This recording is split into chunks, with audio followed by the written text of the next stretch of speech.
Hey everyone, it's your girl Rose and I am back with another video.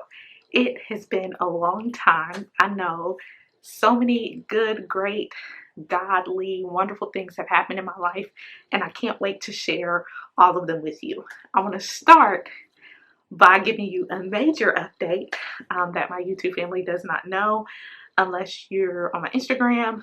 I recently had a baby. My son, his name's Elijah, he's 2 months. And I want to share with you my birth story. Being a mom is a big part of my life now, and so I don't think there's any way around doing life with my YouTube family without incorporating that, and so I can't wait to share the story with you. I will say a trigger warning for anyone who, it may be a hard story to hear because I did have some birth trauma. So I'll put that out there, but I don't want to hold on any longer. Stay tuned if you want to hear my birth story. So I first want to start this story off by giving a quick plug. And I want you all to know that I had a wonderful OB.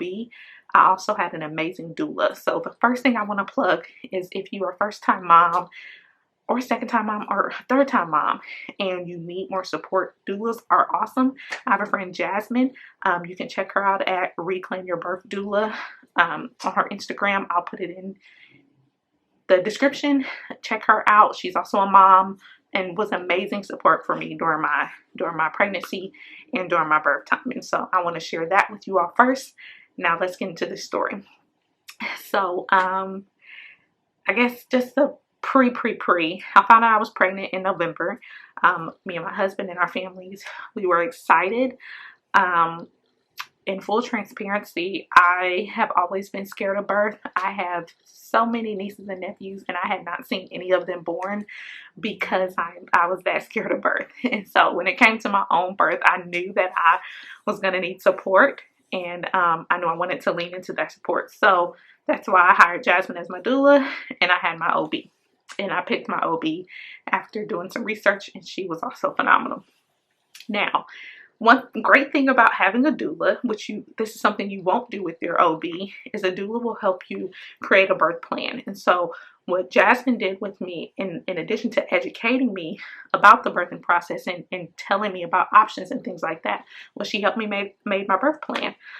And I knew I wanted to have a vaginal birth. It was my hope that, of course, it would be medicated because scaring me, I was like, I don't want to go through pain. And this was, of course, before, you guys can't see him, but mommy's trying to make a video and little bug is crying. So I'll be right back. I'm going to go get him. Okay. I am back. You will hear my little guy in the background.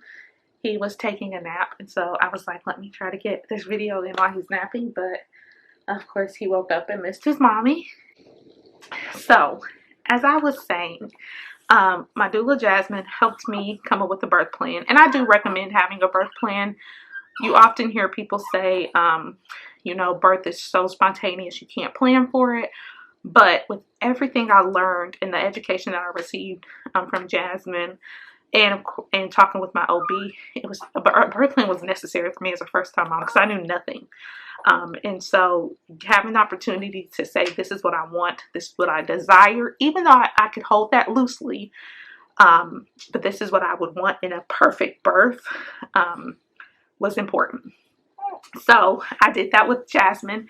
We came up with my vaginal birth plan, which, if anyone's interested, I could tell you about it. Let me know in the comments if you want to hear about my birth plan, in full. But essentially, after learning from Jasmine, I knew I wanted to have a vaginal birth. I knew there were certain things that I didn't want, like I didn't want an episiotomy. I didn't want them to cut me to get my baby out. I didn't want them to use all these interventions. I didn't want an overdose of medication. Like, I still wanted to be able to be coherent. So there were all these things I wanted in my birth. And my son was due July 22nd. And so I had time. We made this plan. Even though I wanted a vaginal birth, under the advisement of Jasmine, we also came up with a C-section birth plan, which included things like me making sure that in the event that I'm not able to do skin to skin with my son, that my husband would be able to, and things like that. And so throughout my whole pregnancy, I had a great pregnancy. I was blessed with a great pregnancy, really and truly. Yeah, I had nausea, back pain, feet pain, things like that. But overall, and out of all the things that could happen, I had a great pregnancy. The whole time during my pregnancy, I did not have any blood pressure issues. As I mentioned, my son was due July 22nd, and I had planned to do life, work, whatever, do all of that until he came. And I know they tell you that due dates are just estimates, and they told me that a lot, but I kind of had that date like in my head, or at least close to that date. I was like, he's gonna come after, he's gonna come really close to that date, so let me get myself together for that date. And he's just a smiley baby. And so I did that. Even our help that was coming around that time of his due date. So like I mentioned, I did not have any health issues during my pregnancy. My doctor was like, Rose, you're doing great. Great weight, great blood pressure, no gestational diabetes, nothing like that. And again, I thank God for that. However, I had an ultrasound at 30, I think we were 35 weeks, I think, just to see where my baby was, because prior to that he was breeched, and so my doctor wanted to see if he was breeched still. And he was frank breech, and I will put a picture of what frank breech looks like. But essentially, you know, when you're ready to birth a baby, their head goes down into your pelvis area. However, my son's head was up. His butt was actually like on the right side of my stomach, and his head was up. So once my doctor noticed that my son was breech, she had to have a tough conversation with me and my husband. And essentially that conversation was about birth safety and breeching birth babies. Now, I will say, I know that people have babies breech, that people vaginally have babies. They push out babies who are in breech. My doctor did not recommend that as the safest option for me to even attempt that because of his position. And the doctors in the practice, there was no one who felt like safely they're willing to risk his safety or my safety to try to allow me to have a vaginal birth with him being breeched. And so when we had that conversation, essentially what was on the table was a planned C-section at that point. Now this is about 35 weeks. Not to have the C-section at 35 weeks, but to plan when he's close to full term, because of his position. And she didn't want me to go into spontaneous labor and have to have an emergency C-section, things like that. So we had the conversation. I cried, y'all. I'm not gonna lie to y'all. I cried because in my head, I had my plan. And even though Jasmine was wonderful, even though we made a C-section plan prior to even considering me having a C-section, I didn't want to have a C-section. I never had surgery. I was terrified. Yeah. And I will say throughout my whole pregnancy and thinking about labor, the Black maternal health crisis was on my mind. I was scared that I would be a Black woman who would die giving birth to my child. Yeah. And I thank God that I didn't. But we had this conversation about a C-section, a planned C-section, and she also told us that they could do a procedure where they would give me an epidural and they could try to flip him. And I can't even tell you what the name of the procedure is. I'll find the name and put it down somewhere if anyone's interested in doing research on that. But I knew after researching that procedure, had like 50% success rate. After researching that procedure, I was like, I'm not getting the epidural just to try to flip him. And I didn't want to put him in shock. Like, talking to Jasmine, talking to other women who've had babies, there's a reason sometimes, and my doctor even said, there's a reason sometimes that babies don't turn and that babies are the way they are. And so I was just like, if he's breech, If he's Breech and he's not in harm's way right now, I don't want to try to flip him and make him turn. So we decided not to try to flip him. And we told my doctor that we will call her about scheduling a C-section. And I cried. I told you, I cried leaving the elevator. My sweet husband was just like, it's going to be okay. I cried in the car on the way home. Again, it wasn't my plan. So I'm not going to sit here and act like I was happy about it, right? Like, let's be real. My plan was to have a vaginal birth. And so we got a call from the doctor and they scheduled us for a C-section for July 19th. The same week of the due date. He was due July 22nd. So we got that on the books. We had a date, all fine and dandy. On July 7th, we met with the doctor in our doctor's office who would be performing the C-section, because my OB would actually be out of town during that time, which I knew when I hired her. She was great, but I knew she was going to be out of town during my work potential delivery. So we met with the OB in the group practice that would be delivering him. She talked to us about the C-section, went through all the legal procedure portion, signed stuff, all that. That was on July 7th. And we left, right? On July 7th, my blood pressure was fine. We left. We went home. Everything was fine. We were just chilling at the house again, thinking we still had 2 weeks to get prepared for my little son Elijah. And you can hear him just being a giggle butt. Hi, giggle butt. We thought we had 2 weeks left. We went home. We laid down. We ate. We just chilled. About 2 in the morning, I started to feel a little funny. And the only way I can describe it is that I felt funny. And by funny, it was a way that I hadn't felt the whole time during my pregnancy. So first, if you are a pregnant woman, a first time, second time, third time, whatever, and you are in your pregnancy at any point in stage, if something is new or different to you, or you just don't feel comfortable, you don't have to know what's wrong with you to seek help. Get help. Ask a question. Even if it's just gas, even if you find out it's nothing, get help, because you don't know. So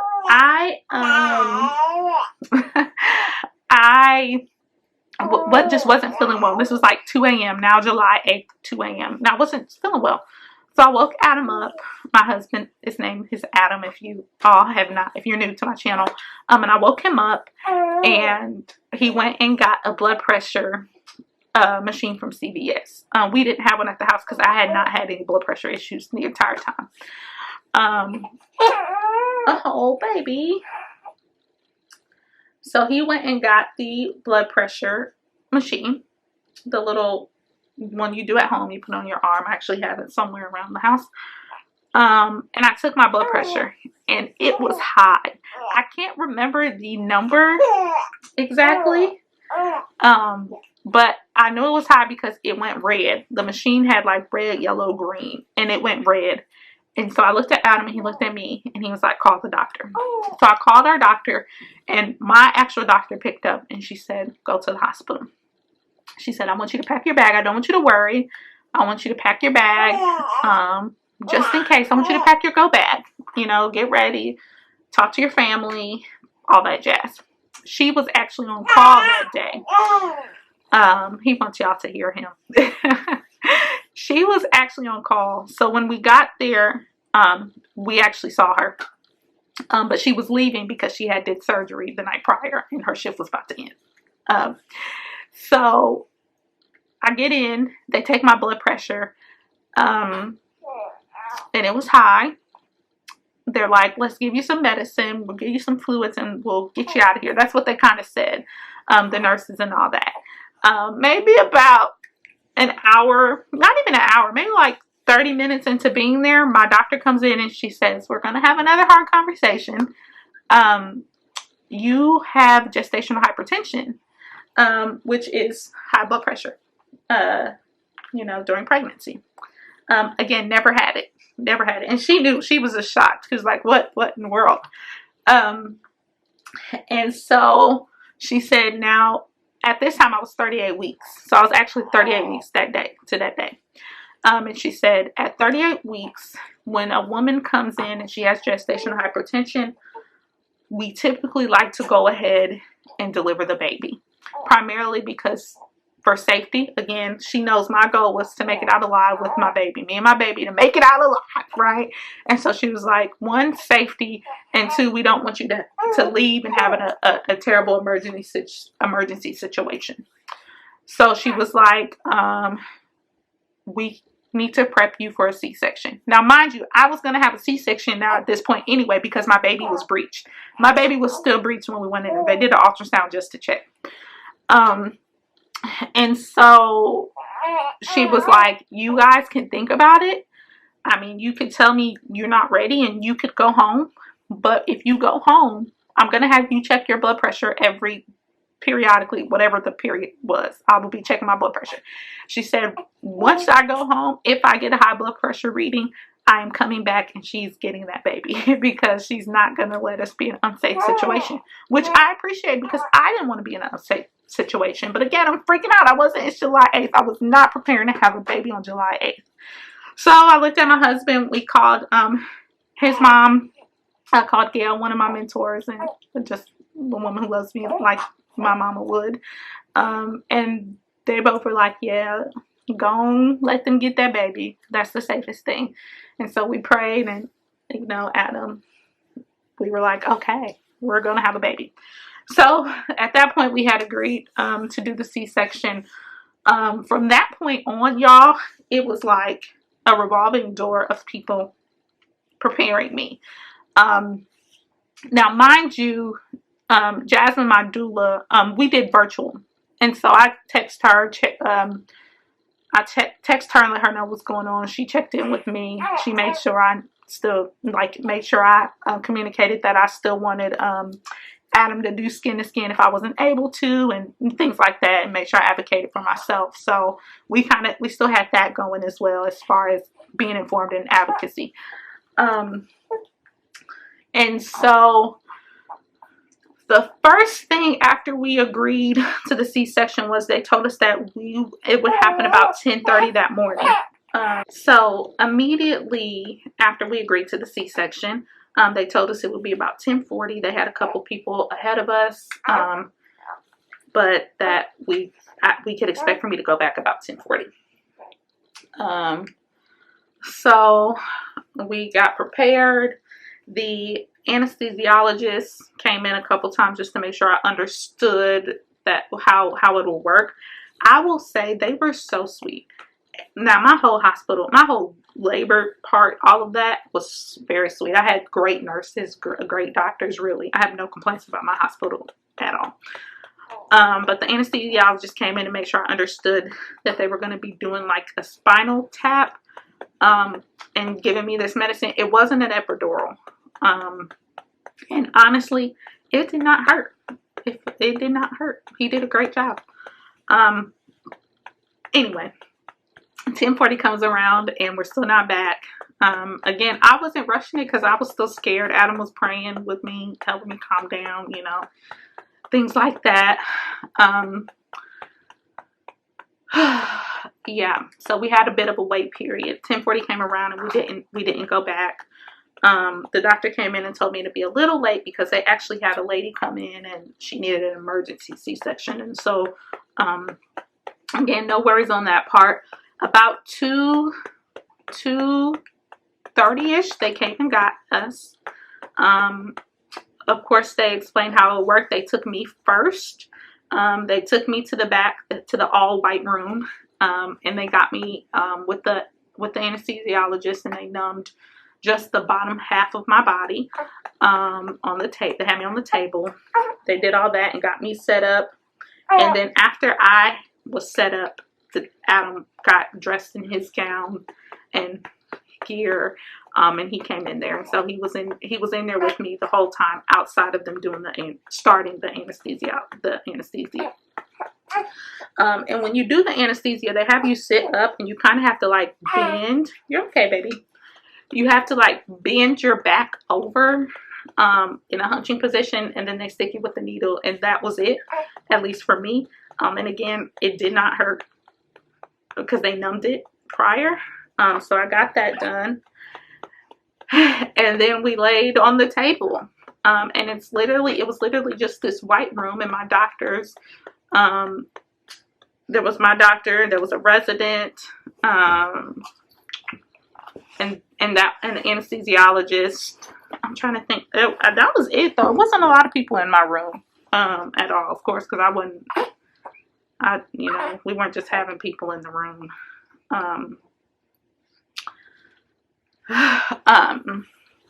Yeah. And so the anesthesiologist talked to me the whole time, I guess, really to make sure I was feeling okay and coherent. He asked me certain questions. He would tap certain parts of my arms just to make sure I was like coherent. Asked me if I could feel anything. I couldn't feel a thing, y'all. And I mean, I couldn't feel nothing. Not in a bad way. Like, I was awake and alert. I'm talking to Adam the whole time. I'm talking to the anesthesiologist the whole time. But pain-wise, I couldn't feel a thing. Which I'm grateful for because I didn't want to be in pain. And so at 2:42, they pulled this little guy out. Adam was watching like a hawk. We heard that big old cry and was so happy. And then they wiped him down a little bit and brought him over to us. And that was literally my delivery. Then they, of course, took like my placenta out and all that stuff. But it probably took maybe like not even 30 minutes. It was not a long time that I was in there, y'all. It was really short. And then after, yeah, I know, baby. So after the delivery, we went to a postpartum floor where I had to be watched for, it was like a certain amount of hours. This was not the recovery postpartum floor. This was like where they checked to make sure my bleeding and everything is under control. Again, sweet nurses. He latched on, as far as he's not breastfeeding right now because y'all can see that, but we do breastfeed. He latched on during that first little short recovery postpartum, so that was nice. Again, I didn't start feeling pain until a lot later because the drugs last for a long time. But everything was great. We had a great delivery. He in postpartum recovery, he was there with me. Me and Adam, he didn't leave us for more than, like a couple minutes, if anything. And that was only if we were like not allowed to go. I don't know if that makes sense. But I went to the nursery when they did his checks with him. Like, I'm really trying to think of when he was not with us. I think the only time he was really not with us was for his circumcision. And we didn't go see that. So, yeah. So, I gave birth to him on July 8th. On July 11th, we were discharged. Now, I will say, after I had him, my legs and my feet swelled up a lot. And they told me that was just because they had to put so much fluid in me for the C-section. Like, they were pumping so much fluids and all that stuff. So, they let me go home on the 11th.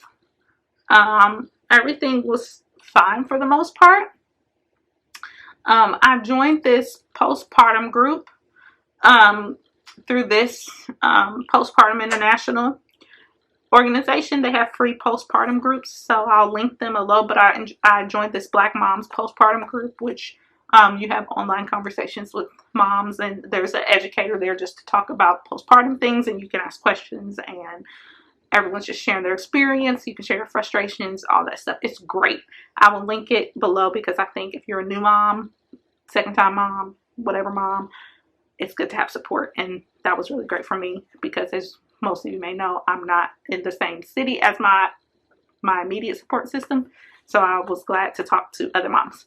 So the day we got home, I was still having a lot of swelling in my feet and my legs. They were like huge. And I was talking to the ladies on the chat, and I was just asking the women who had C-sections, I was like, did y'all have all this swelling? Because I just have so much swelling, and they keep telling me it's normal. And I had asked my doctor, they kept saying it's normal. I'm called, it's normal. I mean, my legs were swollen, and I'm going to post a picture of how swollen my legs were somewhere around here. But they were swollen, and it was just unbelievable. And so I had the lady leading the group. She was like, if you don't mind, can you show me your legs? And she was like, of course, I'm not giving medical advice, but I just want to see. She was also a doula. And so I showed her my legs, and she said, Rose, that is not normal. And if you don't feel normal, call your doctor. And so I got off that call.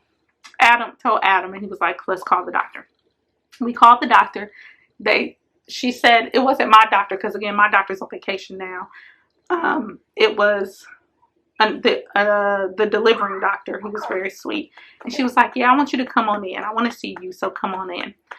So we went back to the hospital with Elijah and Adam, and we get in there. They hook me up, they run this test, they say things like, yeah, you're going to be able to go home soon, no problem, blah blah blah. Come to find out, your girl had postpartum preeclampsia, and it's just terrible. So my blood pressure, when I got there, I know it was 197 over something. Y'all know 197 is too high for your top blood pressure number. It was so high.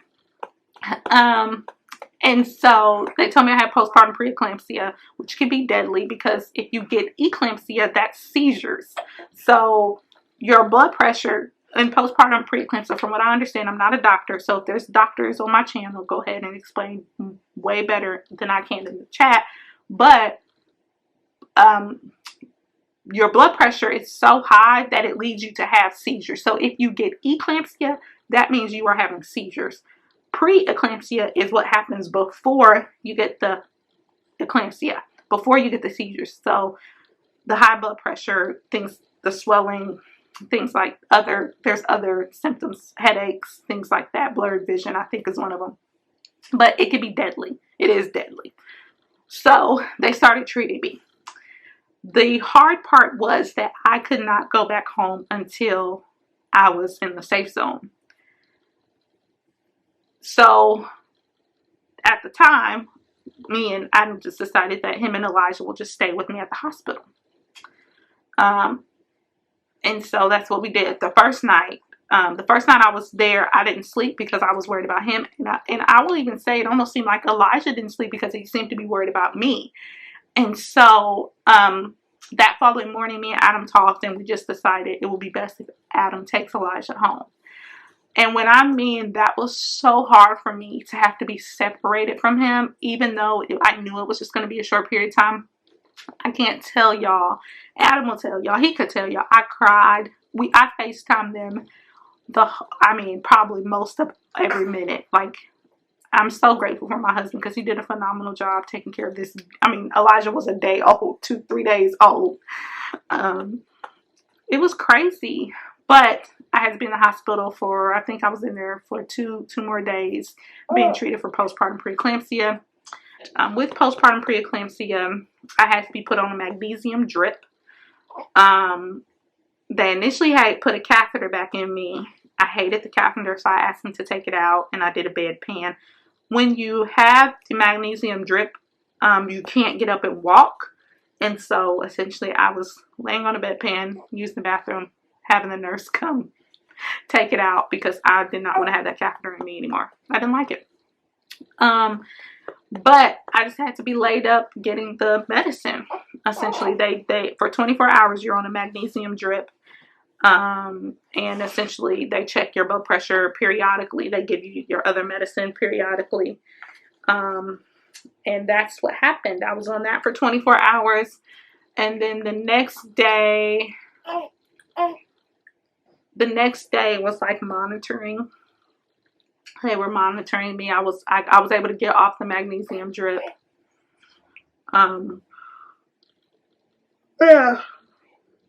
But it was terrible. So all this to say, if you don't feel well, if you're a mom, a new mom, second time mom, fifth time mom, 20th time mom, and you're not feeling well after you give birth, that could be day one, that could be 8 months afterwards, a year, it could be up to a year afterwards that you're not feeling well. Go to the doctor and get checked out, because I could have died from that postpartum eclampsia. I could have had seizures because of that postpartum eclampsia. And really and truthfully, I'm still living in the effects of having postpartum preeclampsia. I take a blood pressure pill every day right now. I've been taking it since I found out. I have a cardiologist, which I'm grateful for, because again, we're trying to keep life and save life around here. And right now, I've been on the blood pressure pill again for almost 9 weeks. Well, 9 weeks, I think. And I went from a 60 milligram pill to this week a 30 milligram pill, and then maybe after these next 3 weeks, we'll see if I actually still need the pill, because my blood pressure was still high from the postpartum preeclampsia and the gestational hypertension. And again, I had never had a blood pressure issue in my life, and so my blood pressure numbers are normal now. But again, that's with the medicine, and so we decrease the dose, and then eventually, hopefully, we'll be able to get off the medicine. However, I say that I have a great cardiologist, because she just explained things so clearly, and she was like, I don't want you to rush off the medicine, because I want your heart to be fine. I'm still young. I'm 31, and she said, like, at 31, you know, you'll get off the medicine and you'll be fine. But what has been studied and I guess under research is that women who have postpartum preeclampsia, or who have preeclampsia during their pregnancy, have a higher chance of heart issues later in life. And so right now, we're taking care of my heart as it needs to be taken care of, to avoid future damage or future issues with my heart. And so, yeah, it was rough, y'all. And I can't even fully, describe how I felt having postpartum preeclampsia. It broke my heart. I'm telling you, it broke my heart, because I'm like, my body just isn't well. Why isn't my body doing right? I felt like my body was failing me. I felt like I was failing my son, because I have to leave him after I gave birth to him, and I wasn't able to breastfeed him. I just had all these worries and doubts. But again, my husband did a phenomenal job, and I came home and my baby gave me love, and we've been doing it, we've been doing this thing since just fine. In the end, everything worked out. God had our back. My husband was my road dog. We made it happen. I was a champion, and I have a battle scar to prove it, that I won. And we have this sweet boy who we just thank God for daily, and we love so much. And so even though I feel and know I had what was a traumatic birthing experience through it all, hey, I got my baby, and I love him, and I got my life, and God is good. And I hope my story is encouraging and inspiring to someone. Again, I hope the big takeaways are that you trust yourself. If you don't feel well, tell your doctor, go to the doctor, take care of yourself. Know that it's okay, that if you don't have the ideal birth that you wanted, that you grieve that, know that it's okay, that you were sad or mad that you didn't get the birthing experience that you planned for. And know that at the end of the day, the big goal, which Jasmine reminded me of often, my husband reminded me of often, our OB reminded me of often, is to have a safe labor delivery experience, to end up on the other side alive with you and your baby healthy and safe. And so, yeah, y'all, my battery's about to die because it's taken me a long time to make this video, but this is your girl Rose. If you're new here, please subscribe. Make sure you like this video. Make sure you share this video. Please comment below. Let's have a conversation. Talk to me. I'll talk back. And until next time, peace.